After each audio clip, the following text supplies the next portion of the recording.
Alhamdulillah wassalatu wassalamu ala rasulillah wa ala alihi wa sahbihi wa mawalah wa la hawla wa la quwata illa billahi wa ba'du. Alhamdulillah, segala puja dan puji hanya milik Allah tabaraka wa ta'ala. Salawat dan juga salam kita iringkan selalu kepada Rasul kita Nabi besar Muhammad sallallahu alaihi wasallam. Pembahasan di pagi hari ini kita akan membahas tentang siapa malaikat maut. Apa tugasnya? Apakah kemudian malaikat maut juga bisa meninggal? Bagaimana kondisi malaikat maut di akhirat? Ma'asyiral muslimin yang dimuliakan Allah Subhanahu wa taala. Kafa bil mauti wa'ida. Kata Nabi sallallahu alaihi wasallam, cukuplah dengan kematian itu ada pelajaran yang besar yang kita petik di dalamnya. Makanya dikatakan oleh Al-Imam At-Taimi rahimahullahu taala, syai'ani qata'a ladzatad dunya. Dua perkara yang bisa memutuskan kelezatan dunia. Dzikrul mauti wa dzikrul wuquf baina yadayillahi azza wa jalla. Pertama mengingat kematian, dan yang kedua mengingat bahwa kita akan dihadapkan di hadapan Allah Subhanahu wa taala. Dan berkata juga para ulama salaf yang lainnya, man aktsara dzikral mauti akramahu Allahu bi thalathin. Siapa yang banyak mengingat dengan kematian, maka Allah akan muliakan dengan tiga perkara. Bi ta'jili taubati, pertama dia akan menyegerakan bertobat. Wa qanaati fil qalbi, dia akan senantiasa redha dalam hatinya. Wa nasyati fil ibadati, dan dia akan rajin melakukan ibadah. Tetapi sebaliknya, wa man nasiyal mauta aqabahu Allahu bi thalathin. Tapi kalau dia melupakan adanya kematian, maka dia akan diazab dengan tiga perkara.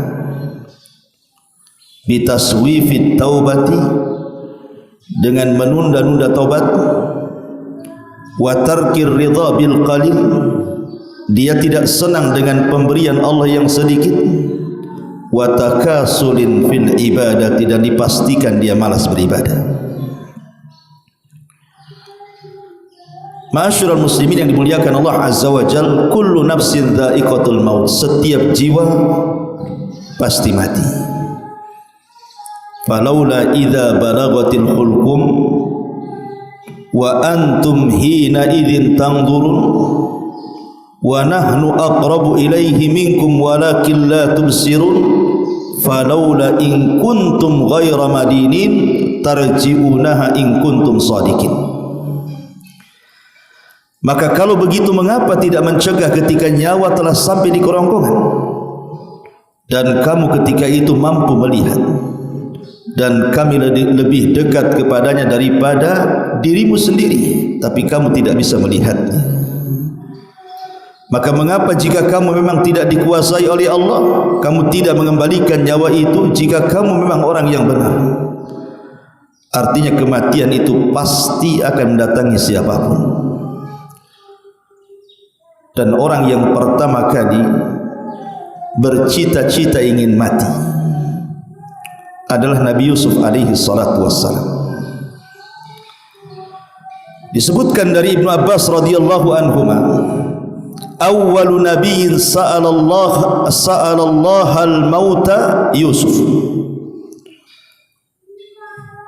Yang pertama kali dari kalangan para nabi yang meminta kepada Allah tentang kematian adalah Nabi Yusuf.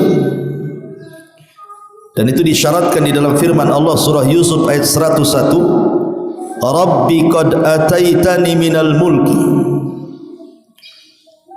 wa 'allamtani min ta'wilil ahadits fatiras samawati wal ard anta waliyuna fid dunya wal akhirah tawaffani musliman wa alhiqni bis salihin. Ya Rabb, sesungguhnya Engkau telah menganugerahkan kepadaku sebagian kerajaan dan telah mengajarkan kepadaku berbagai macam tabir mimpi. Ya Rabb, Engkau pencipta langit dan bumi, Engkaulah pelindungku di dunia dan akhirat. Wafatkan aku dalam kondisi Islam dan gabungkan aku dengan orang-orang saleh. Tentu Nabi Yusuf ketika berangan-angan ingin sebuah kematian itu bukan karena dia kemudian seperti layaknya orang-orang yang terkena sakit kemudian tidak mau lagi tinggal di dunia. Tidak, justru Yusuf ini sebaliknya. Kondisi dia di atas popularitas yang luar biasa. Makanya dijelaskan oleh para ulama, wa Nabi Yusuf alaihi salatu wassalam, dia ingin bersyukur kepada Allah Subhanahu wa taala dengan adanya dunia yang ada di hadapannya. Sehingga ketika itu dia meminta kepada Allah Subhanahu wa taala jangan sampai dunia ini memfitnah dirinya. Makanya dia minta kepada Allah untuk diwafatkan dalam kondisi muslim dan juga digabungkan dengan orang-orang saleh. Ma'asyiral muslimin yang dimuliakan Allah Azza wa Jalla, setiap kita pasti mati. Dan di sana ada malaikat yang disebut dengan malakul maut. Disinilah cerita dimulai. Siapa malakul maut ini? Ma'asyiral muslimin yang dimuliakan Allah Azza wa Jalla, sebagian ahli kitab menyebut kalimat malakul maut dengan Israel. Tetapi nama Israel tidak ada dalam Quran. Tidak juga ada dalam hadis Nabi sallallahu alaihi wasallam. Israel ini diambil dari Israiliyat, dari perjanjian lama, terdapat dalam Taurat. Maka yang dijelaskan oleh Syekh Albani rahimahullahu taala ketika memberikan catatan kepada kitab At-Tahawiyah, Aqidah Tahawiyah. Apa kata Syekh Albani rahimahullahu taala? Wa nu'minu bimalakil mauti al-muwakkal biqabdi arwahil alamin. Dan kita beriman dengan adanya malaikat maut yang memang ditugaskan oleh Allah untuk mencabut nyawa setiap manusia. Kemudian dia mengatakan, amma tasmiyatuhu bi Israil. Adapun penamaan malaikat maut dengan Israil itu, kama huwa syai, sebagaimana yang menyebar bainan nas, fala aslalahu, tidak ada dasar dari Quran ataupun sunnah, innama huwa minal Israiliyat. Kalimat Israel ini muncul diambil dari kisah-kisah Israiliyat. Dan ini juga penukilan daripada Ibnu Katsir dalam kitabnya Al-Bidayah wa Nihayah, di mana Ibnu Katsir mengatakan, wa amma malakul mauti falaysa bimusarrahin bismihi fil Qur'ani wala fil ahadisis sihah wa qad jaa tasmiyatuhu fi ba'dil athar bi Israil. Kata Ibnu Katsir dalam kitabnya Bidayah wa Nihayah, adapun malaikat maut, maka tidak ada penjelasan yang jelas dalam Al-Quran, tidak pula dalam hadis Nabi SAW yang sahih tentang penamaan Israel itu. Tapi ada beberapa asar yang mengatakan seperti itu. Ya, bisa saja kita katakan Israel kalau menurut versi Israiliyat. Tetapi kita sebagai umat penganut Al-Quranul Karim, maka kita cukup katakan malakul maut. Selesai. Berdasarkan Allah Subhanahu wa taala berfirman di banyak ayat dalam Al-Quran, qul yatawaffakum malakul mautil ladzi wukkila bikum summa ila rabbikum turja'un.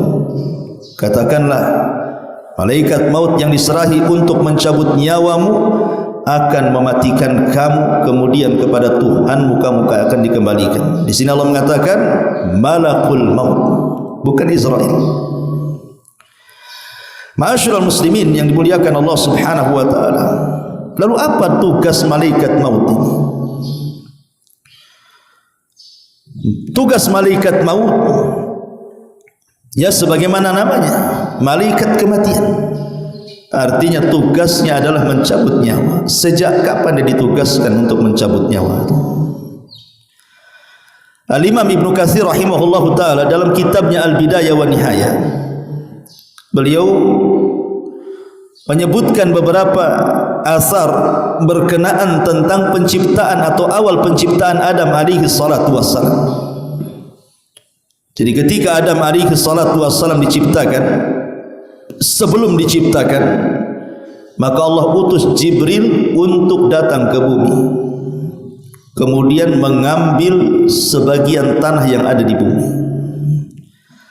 Tiba-tiba kemudian bumi menolaknya dan mengatakan, a'udzu billahi mink, aku berlindung kepada Allah darimu wahai Jibril, enyahlah kau dari sini, jangan kau ambil satu tapak bumi pun, katanya, karena aku benci kalau seandainya makhluk yang akan diciptakan dari aku sebagian mereka masuk neraka. Maka Jibril kemudian faraja'a wa lam ya'khud, dia kembali kepada Allah dan tidak berhasil mengambilnya. Kemudian dia mengatakan, Rabbi innaha a'adzat bika, sesungguhnya bumi itu berlindung kepadamu ya Rabb. Maka Allah kemudian mengutus Mikail. Tiba-tiba Mikail juga sama ditolak oleh bumi. Akhirnya kemudian Allah Subhanahu wa taala mengutus malakul maut. Tiba-tiba bumi juga menolak dan mengatakan hal yang sama.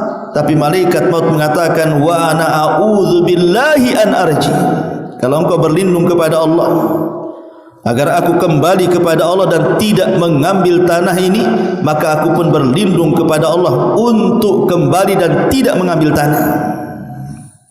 Karena perintah Allah lebih aku utamakan daripada sumpah. Akhirnya kemudian malaikat maut ini berhasil mengambil tanah yang ada di bumi itu. Kemudian setelah dia mengambil tanah itu, maka kemudian dia melaporkan tentang bumi, dan kemudian Allah mengatakan, karena engkau sudah berhasil mengambil tanah dari bumi untuk menciptakan Adam alaihi salatu wassalam, maka engkaulah yang berhak kelak mencabut Adam dan seluruh anak keturunannya. Ini riwayat memang dicantumkan oleh Imam Ibnu Katsir di dalam kitabnya Bidayah wa Nihayah. Akan tetapi riwayat-riwayat seperti ini bukan riwayat-riwayat yang terdapat dalam kitab-kitab Islam, tidak ada. Tetapi ini riwayat-riwayat Israiliyat. Makanya sebagian para ulama melemahkan riwayat ini. Ma'asyiral muslimin yang dimuliakan Allah Subhanahu wa taala, kita tahu bahwa satu malaikat maut itu memiliki kekuatan yang tidak bisa ditandingi oleh siapapun dari jin ataupun manusia. Tidak ada yang bisa melawan malaikat maut. Satu malaikat maut, apalagi malaikat maut itu bukan satu malaikat tetapi awan, rombongan, ya. Tetapi begitulah Allah Subhanahu wa taala menciptakan malaikat ini memiliki kekuatan melebihi jin. Lihat Al-Imam Ibnu Utsaimin rahimahullahu taala ketika menceritakan tentang kisah Nabi Sulaiman. Ketika Allah mengatakan, ya ayyuhal mala'u ayyukum ya'tini bi arsyiha qabla an ya'tuni muslimin. Kata Sulaiman di hadapan jin dan juga manusia, siapa yang bisa memindahkan arsy Ratu Balqis dari Yaman kemari, katanya. Qala ifritun minal jin, tiba-tiba ifrit dari jin mengatakan, ana atika bihi qabla an taquma min maqamik, aku bisa mendatangkan istana itu sebelum kau berdiri di singgasanamu. Kemudian dia mengatakan, wa inni alaihi laqawiyyun amin, saya kuat, bisa dipercaya untuk itu, katanya. Tetapi tiba-tiba berdirilah seorang manusia dan mengatakan, qala alladhi indahu ilmun minal kitab ana atika bihi qabla an yartad ilaika tarfuka. Tiba-tiba ada seorang manusia yang mengatakan, namanya Asib ibn Barkhiyah, ada yang mengatakan wallahu alam, orang saleh, mengatakan, ya Sulaiman, aku bisa lebih daripada itu. Sebelum matamu berkedip, kupastikan istana itu sudah sampai di hadapanmu. Lihat dari sini, siapa yang kuat, manusia atau jin? Manusia lebih kuat. Jin, dia mendatangkan istana sebelum Sulaiman berdiri, tapi manusia bisa mendatangkan istana sebelum Sulaiman berkedip, menunjukkan manusia sebenarnya lebih kuat dibandingkan jin. Ketika manusia lebih kuat dibandingkan jin, tapi manusia kalah dengan malakul maut. Tidak ada manusia yang mampu melawan malakul maut. Idza jaa ajaluhum la yastakhiruna sa'atan wa la yastaqdim. Kalau sudah datang ajalnya, tidak mungkin maju, tidak mungkin mundur, pas waktunya. Siapapun dia, mau para nabi, para rasul, para syuhada, orang-orang saleh, semua tidak bisa melawan malakul maut. Dari sini pendalilannya, kalau jin tidak lebih kuat daripada manusia, sementara manusia tidak lebih kuat daripada para malaikat, berarti malaikat memiliki kekuatan melebihi jin dan juga manusia. Ma'asyiral muslimin yang dimuliakan Allah Subhanahu wa taala, dalam akidah ahli sunnah wal jamaah kita meyakini bahwa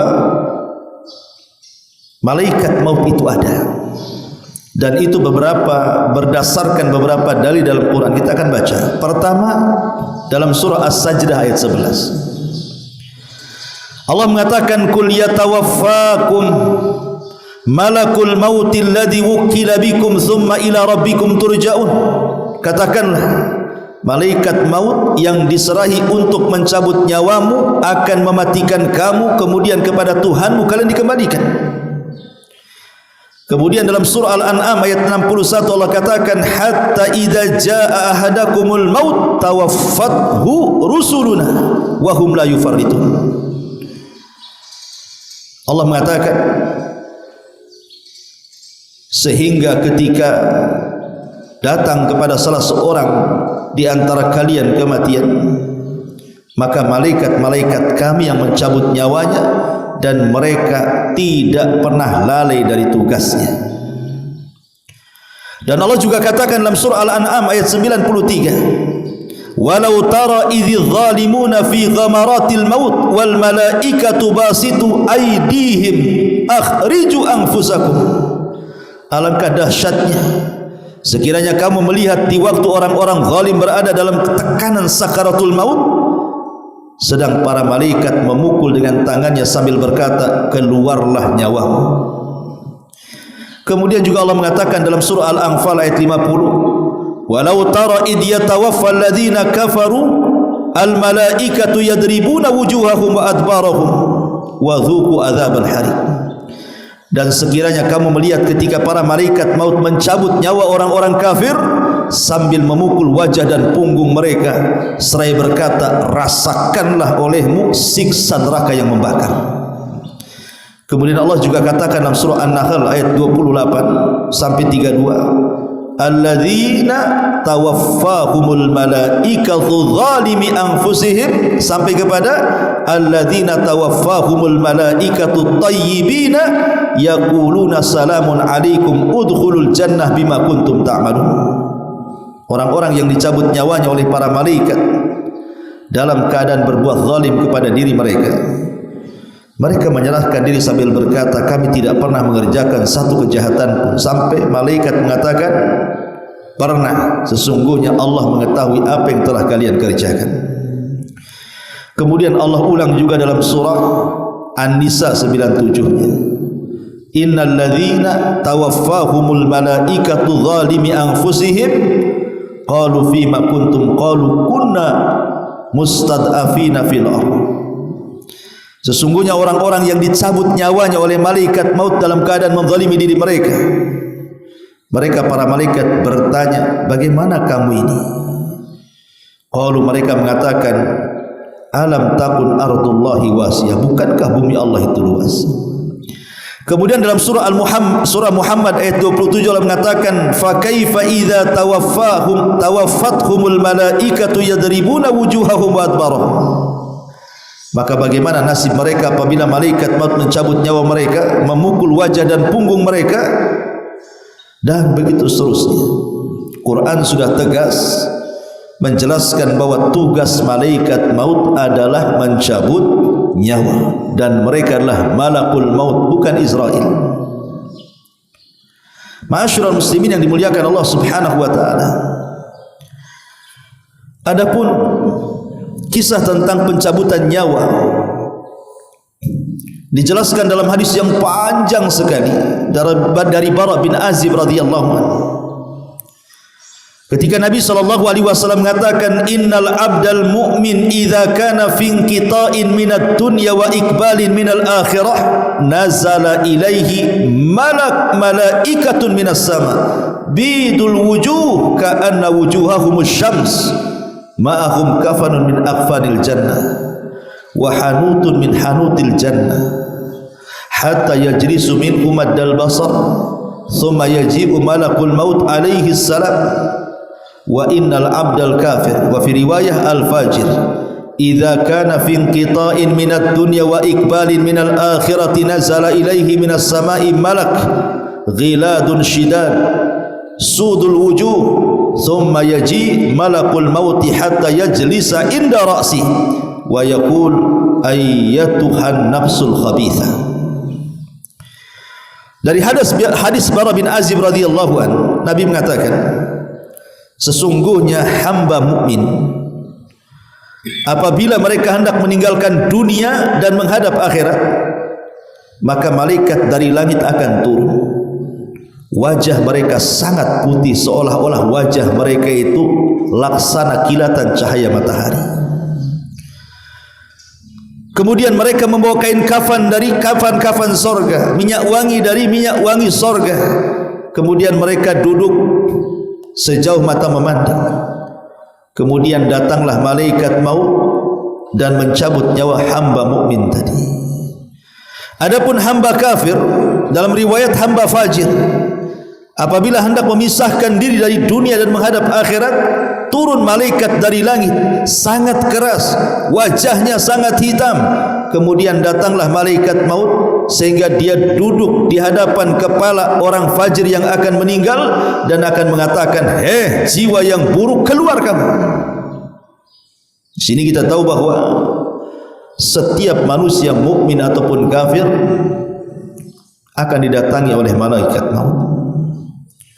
Tetapi malaikat maut tidak bertugas sendirian. Ada malaikat maut itu memang satu malaikat satu tugas, seperti Jibril, Mikail, Israfil, itu memang satu malaikat satu tugas. Tetapi malaikat maut itu bukan satu malaikat, tapi dia rombongan. Makanya kalau seandainya ada orang yang bertanya, bukankah malaikat maut itu tugasnya mencabut nyawa? Kesannya hanya satu malaikat. Tapi Allah Subhanahu wa taala katakan dalam surah As-Sajdah tadi, tawaffathu rusuluna, rasul-rasul kami yang mewafatkannya. Dengan kalimat jamak rusuluna, rasul-rasul kami yang mewafatkannya, menunjukkan malaikat maut itu tidak sendiri, tetapi rombongan. Apalagi dalam satu hari itu kematian orang bukan satu tempat, bukan satu jiwa dalam satu kematian itu. Mungkin di Batam saja dalam satu hari bisa 10 sampai 20 orang dalam sehari. Apalagi kemarin musim corona, hanya orang mati kan begitu. Maka sebagian para ulama menjawab bahwa seperti yang dikatakan oleh Ibnu Abbas radhiyallahu anhu.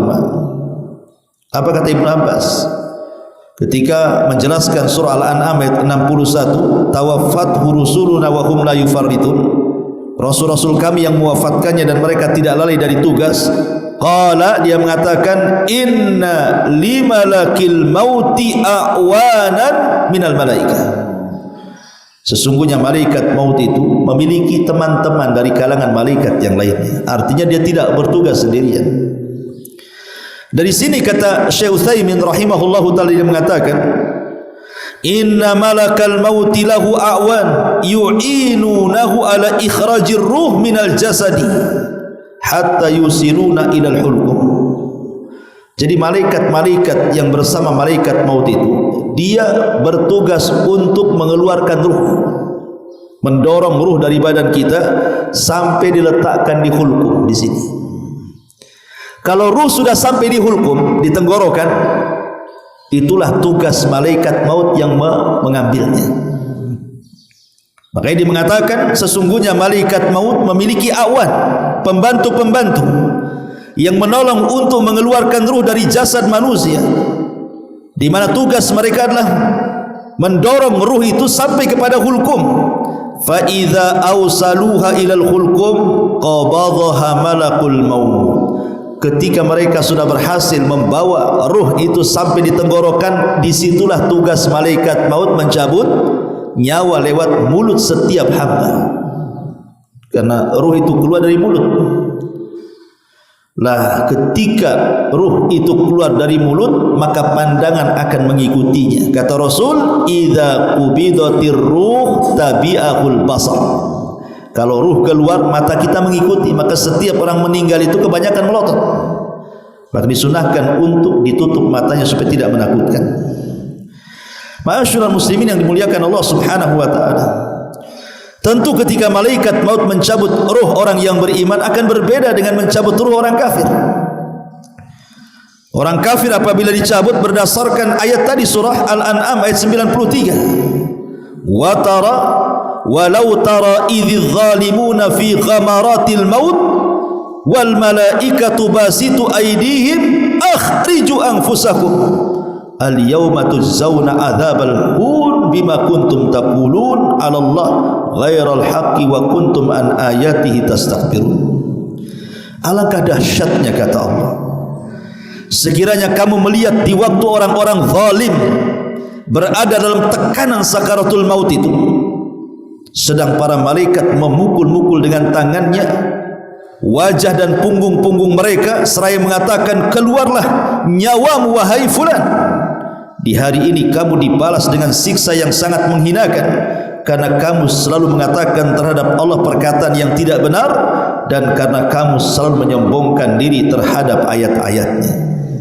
Dalam riwayat Bara bin Azib yang panjang sekali, bahwa ruh orang kafir itu ketika dicabut, maka diibaratkan safud. Safud itu semacam pisau yang bengkok seperti cerulit. Kemudian safud ini dimasukkan ke dalam bulu-bulu kambing wol. Antum tahulah kambing wol itu, kambing Australia itu kan bulunya itu 1 jengkal lebih itu, kadang-kadang berkeriwal-keriwal kan, bergumbal-gumbal kalau nggak dicukur itu. Kalau dimasukkan tuh pisau itu ke dalam gimbalan bulu-bulu wol kambing itu, tiba-tiba disiram, tentu bulu-bulu itu akan melengket di pisau yang dalam bentuk cerulit itu. Kemudian pisau itu dicabut dengan cara paksa. Apa yang terjadi? Akan merontokkan bulu-bulu kambing itu. Kata Rasul, begitulah nyawa ruhnya orang kafir ketika dicabut malaikat maut, akan merontokkan semua persendian dan tulang-tulang, sehingga dia akan berteriak kesakitan yang tidak ada yang tahu rasa sakitnya kecuali Allah Subhanahu wa taala. Tapi ruhnya seorang mukmin maka akan dipanggil dengan panggilan yang baik. Sebagaimana hadis Abi Hurairah radhiyallahu an, maka malaikat maut akan mengatakan, ukhruji ayyatuhan nafsut thayyibah kanat fil jasadit thayyibah ukhruji hamidatan wabshiri bi rauhin wa raihan wa rabbun ghaira ghadban. Wahai jiwa yang tenang, wahai jiwa yang baik, keluarlah dari jasad yang baik, keluar dengan cara terpuji, dan berbahagialah engkau akan mendapatkan wewangian dari sorga, dan engkau akan menghadap Rabb yang tidak sedang murka. Dan Allah katakan dalam Al-Quran, ya ayyatuhan nafsul mutmainnah irji'i ila rabbiki radiyatan mardiyah. Wahai jiwa yang tenang, keluarlah kepada keridhaan Allah Subhanahu wa ta'ala. Ma'asyiral muslimin yang dimuliakan Allah Subhanahu wa taala, di antara tugas malaikat maut adalah menghabarkan kabar gembira yang baik kalau yang meninggal adalah seorang mukmin. Dan itu disebutkan dalam surah Fussilat ayat 30. Allah mengatakan apa? Innal ladzina qalu Rabbuna Allah thumma istaqamu tatanazzalu alaihimul malaikatu alla takhafu wa la tahzanu wa abshiru bil jannati allati kuntum tu'adun. Orang-orang yang mengatakan Rabb kami Allah kemudian istiqamah, maka akan turun para malaikat kepadanya. Ada yang mengatakan malaikat maut dan teman-temannya. Kemudian mengatakan jangan takut, jangan sedih, berbahagialah karena surga sudah dijanjikan kepadamu. Jadi terkadang tugas malaikat maut adalah menghabar gembirakan kepada kematian seorang mukmin, tapi dia akan membawa kabar buruk kepada kematian orang kafir dan fasik. Ma'asyiral muslimin yang dimuliakan Allah Subhanahu wa taala, adapun apakah malaikat maut juga mencabut nyawa binatang? Apakah tugas malaikat maut juga mencabut nyawa binatang? Apakah hanya dia mencabut nyawa manusia saja? Ada sebuah hadis yang mengatakan ajalul bahaim kulluha minal kummali wal baragis wal jarradi wal khayli wal bighali wal dawabi kulliha ajaluha fit tasbih fa idhan qadha tasbihuha qabadallahu arwahaha wa laysa limalakil mauti min dhalika syai'un. Batas waktu binatang-binatang ini, baik kutu ataupun sejenis binatang-binatang yang merayap, kecoa dan yang semacamnya, termasuk juga belalang, kemudian kuda, kemudian bigol dan semua hewan-hewan, maka ajal mereka setelah habisnya mereka bertasbih. Maka apabila mereka selesai bertasbih sebagaimana perintah Allah, maka Allah akan mencabut ruh-ruh semua binatang dan tidak ada kait-mengait dengan malakul maut. Artinya Allah cabut secara langsung, tapi sayang hadis ini maudhu, hadis ini palsu.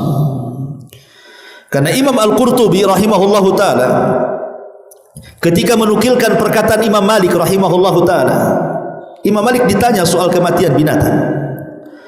Apakah kematian binatang itu ada ikut campur tangan malaikat maut? Kata Imam Malik, apakah binatang itu memiliki nyawa? Alaha nafsu. Jadi dia balik bertanya kepada orang yang bertanya ini. Jadi orang bertanya mengatakan, ya Imam, apakah binatang-binatang itu juga dicabut oleh malaikat maut? Maka Imam Malik mengatakan, alaha nafsu. Bukankah binatang punya nyawa? Maka orang bertanya ini mengatakan, na'am, ya, mereka punya nyawa. Maka Imam Malik mengatakan, malakul mauti yaqbidu arwaha. Kalau begitu berarti malaikat maut juga ada ikut campur tangan mencabut nyawanya. Karena Allah mengatakan, Allahu yatawaffal anfus hina mautiha. Allah yang mewafatkan jiwa ketika saatnya dia meninggal, dan Allah perintahkan malaikat maut untuk mencabutnya. Berarti dari sini tidak ada satu pun yang bernyawa, apakah itu manusia, apakah itu jin, bahkan para malaikat sendiri, bahkan binatang-binatang, kecuali ada ikut campur malakul maut untuk mencabut nyawa mereka. Adapun tentang kematian malakul maut yang dinukilkan oleh Imam Ibnu Katsir dalam tafsirnya dari seorang sahabat namanya Ka'ab al-Akhbar. Ka'ab al-Akhbar ini dulunya seorang Nasrani, masuk Islam di zaman Umar dan menjadi ulama Islam, sehingga dia banyak membawakan kisah-kisah Israiliyat.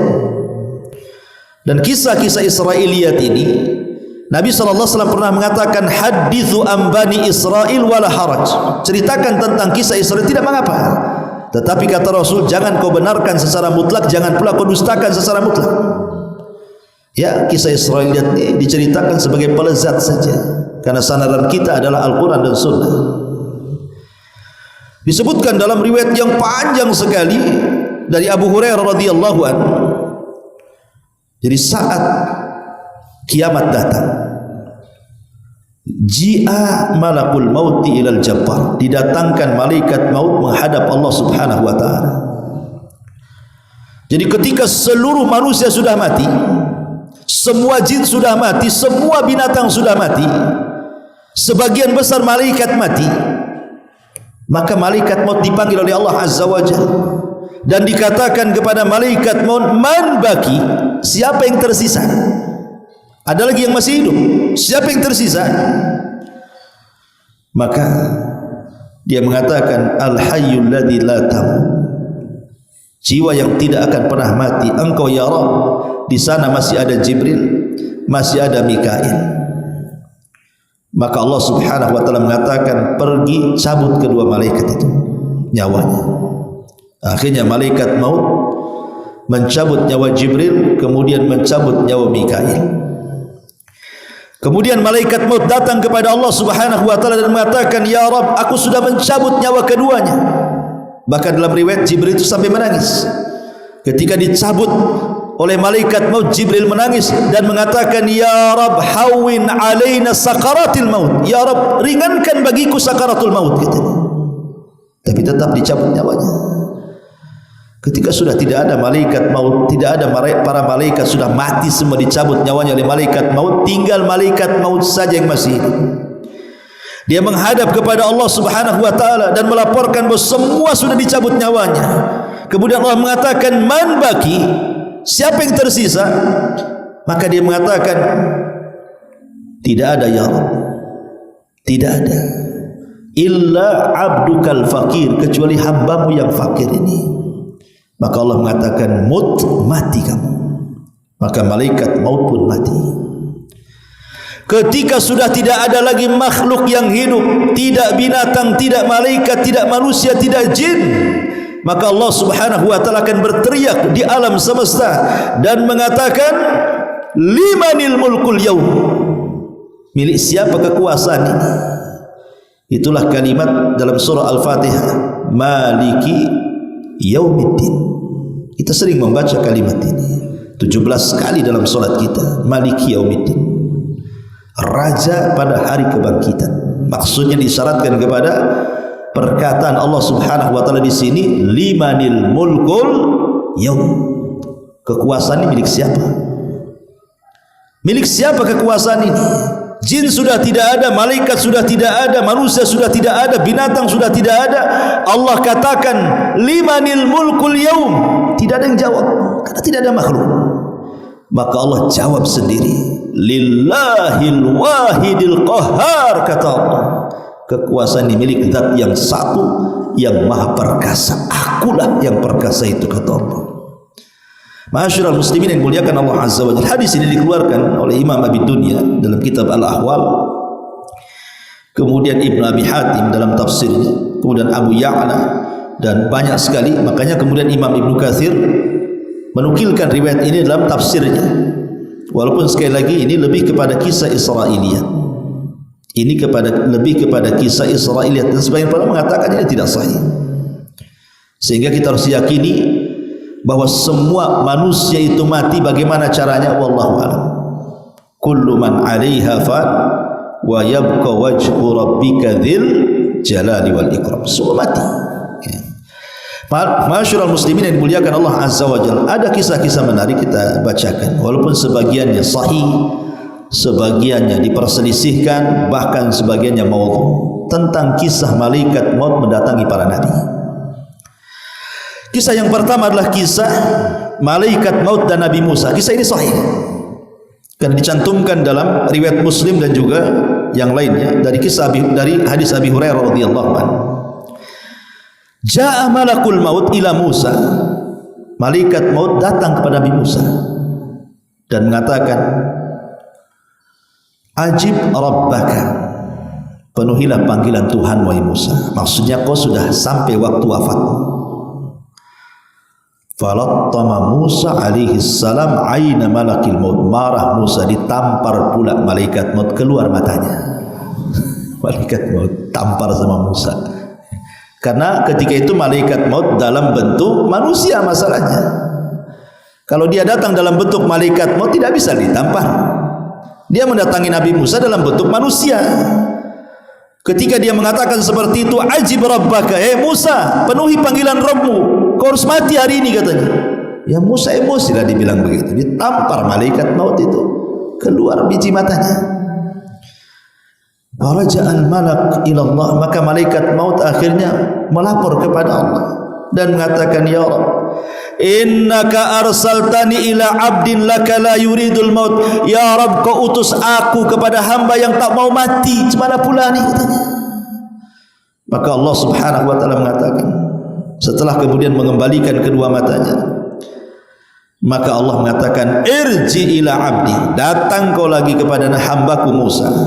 Fakul, dan katakan, al hayata turid, fa idza kunta turidul hayat fadha yadaka ala matni thawri fama tawarat yaduka min sya'ratin fa innaka ta'isu biha sanatan. Maka Allah mengatakan kepada malaikat maut, kembali kepada hambaku dan sampaikan kepadanya, apakah engkau terus menginginkan kehidupan? Jika engkau masih menginginkannya, letakkan tanganmu pada punggung sapi jantan. Satu bulu yang kau tutupi tanganmu itu, maka engkau akan hidup 1 tahun. Jadi kalau seandainya kita letakkan begini tangan kita di sapi jantan, rupanya bulu yang ditutupi tangan itu anggaplah ada 100 bulu, berarti setiap 1 bulu dihitung satu tahun. Ya. Maka Musa berkata, lalu apa setelah ini? Qala fal'ana min qarib rabbi amitni minal ardil muqaddasati ramyata bihajarin. Qala Rasulullah sallallahu alaihi wasallam, wallahi law anni indahu la ara'aitukum qabrahu ila janibit tariq indal kathibil ahmar. Lalu Musa berkata, wahai Tuhanku, sekarang kupilih kematian dalam waktu dekat.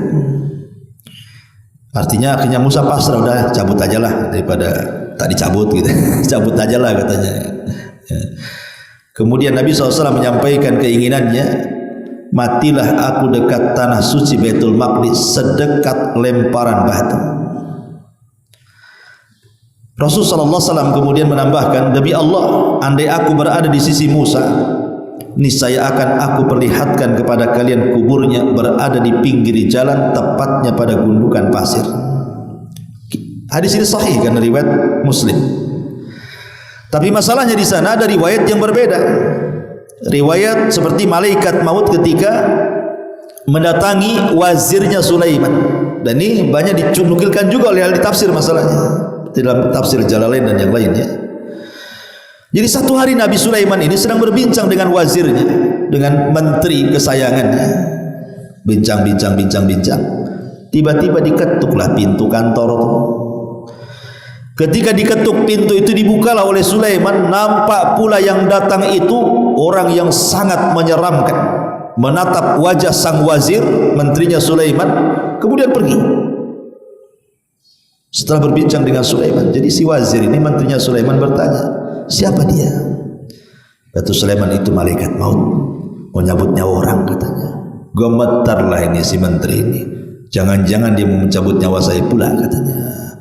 Kalau gitu ya Sulaiman, kau kan bisa menundukkan angin dan awan, bawalah aku terserah kemana saja, ke India sana, jangan aku pertemukan aku, nggak apa-apalah, kau mutasi aku dari sini ke India sana, nggak usah bertugas di sini lagi katanya. Yang penting aku jangan ketemu orang itu katanya. Akhirnya dimutasi dia sama Sulaiman, diajak ke India. Ketika turun dari awan, rupanya orang itu sudah di situ. Jadi Sulaiman ini bertanya kepada orang itu dan mengatakan, kenapa kamu ada di sini?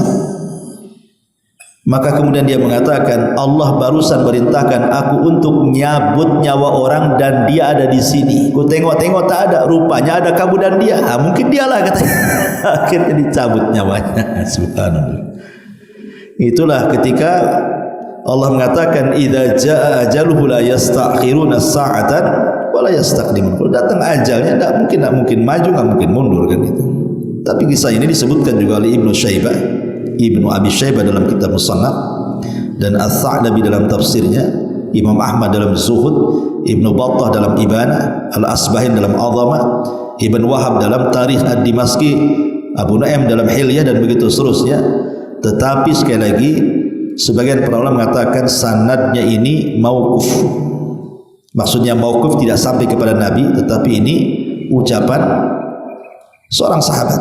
Ada juga yang mengatakan sampai kepada tabi'in, artinya maktu, bukan mauquf ya, maktu itu terputus sanadnya karena ucapan tabi'in bukan ucapan Nabi. Kalau ucapan sahabat namanya mauquf, kalau sampai kepada Rasul namanya marfu. Nah, begitu istilah mustalah hadis itu ya. Dan maktu sampai kepada tabi'in ini berarti riwayatnya lemah karena terputus sampai tabi'in ya. Masyarul muslimin yang dimuliakan, termasuk juga kisah malaikat maut dan Nabi Ibrahim. Al-Khuldi meriwayatkan, mengeluarkan dalam kitabnya Al-Fawaid waz-Zuhdi wal-Raqaiq wal-Marathi, menceritakan tentang kisah kedatangan malaikat maut hendak mencabut nyawa Ibrahim. Jadi malaikat maut ini datang kepada Ibrahim dan mengatakan, "Ya Ibrahim, Allah memerintahkan aku untuk mencabut nyawamu." Maka Ibrahim mengatakan kepada malaikat itu, "Bagaimana mungkin? Bagaimana pendapatmu? Khalilan yaqrahu bagaimana pendapatmu? Ra'aita khalilan yaqbidu ruha khalilihi." Bagaimana pendapatmu wahai malaikat maut? Ini khalil itu maksudnya Allah Subhanahu wa taala, sang kekasih mau mencabut kekasihnya. Macam mana pula katanya? Saya kan kekasih Allah. Masa sang kekasih mencabut nyawa kekasihnya katanya? Harusnya kan disayang kekasih itu, bukan dicabut nyawanya, kata Ibrahim. Tetapi kemudian malaikat maut ini kembali kepada Allah dan mengatakan, Ya Rabb, Ibrahim ngomong macam mana sang kekasih mencabut nyawa kekasihnya katanya. Maka Allah mengatakan, cabut nyawanya. Akhirnya malaikat maut mencabut nyawanya. Sanadnya maqdhuf. Hadis ini palsu, tidak ada sanadnya ya. Kemudian juga malaikat maut, pernah satu hari malaikat maut itu dia tertawa, menangis, kaget. Nah, ini kisah lain lagi nih ya. Jadi satu hari itu malaikat itu pernah tertawa, pernah menangis, pernah kaget dia. Dikisahkan tentang dialog Allah dengan malaikat maut. Jadi Allah bertanya kepada malaikat maut itu, "Apa pengalamanmu saat mencabut nyawa?" Kata malaikat maut, "Kadang aku tertawa, kadang aku menangis, kadang aku kaget," katanya. Kata malaikat maut nih. Kata Allah, "Kapan kau tertawa?" Ini cerita. "Satu hari aku hendak mencabut nyawa orang tua," katanya. Orang tua ini baru mesan sepatu. Kemudian dia mengatakan kepada pembuat sepatu itu, "Buatkan sepatu untukku yang tahan 1 tahun.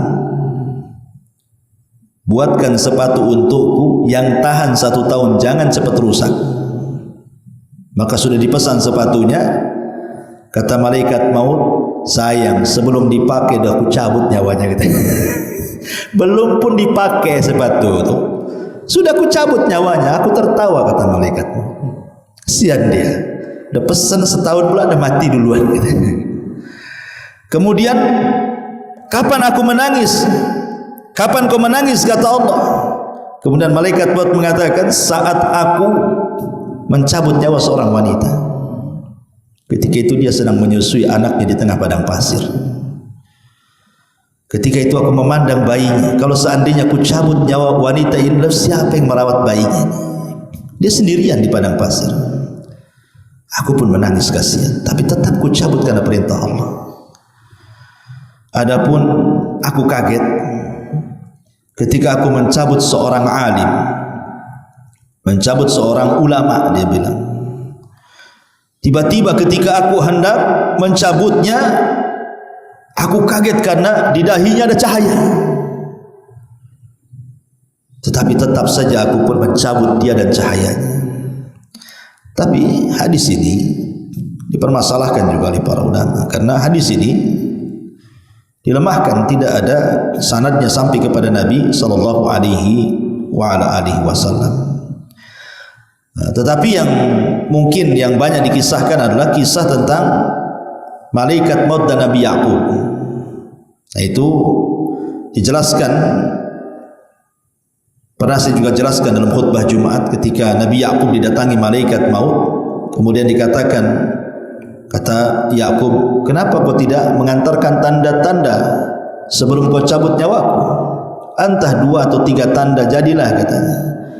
Kata malaikat maut, kan sudah kukirim tanda-tandanya.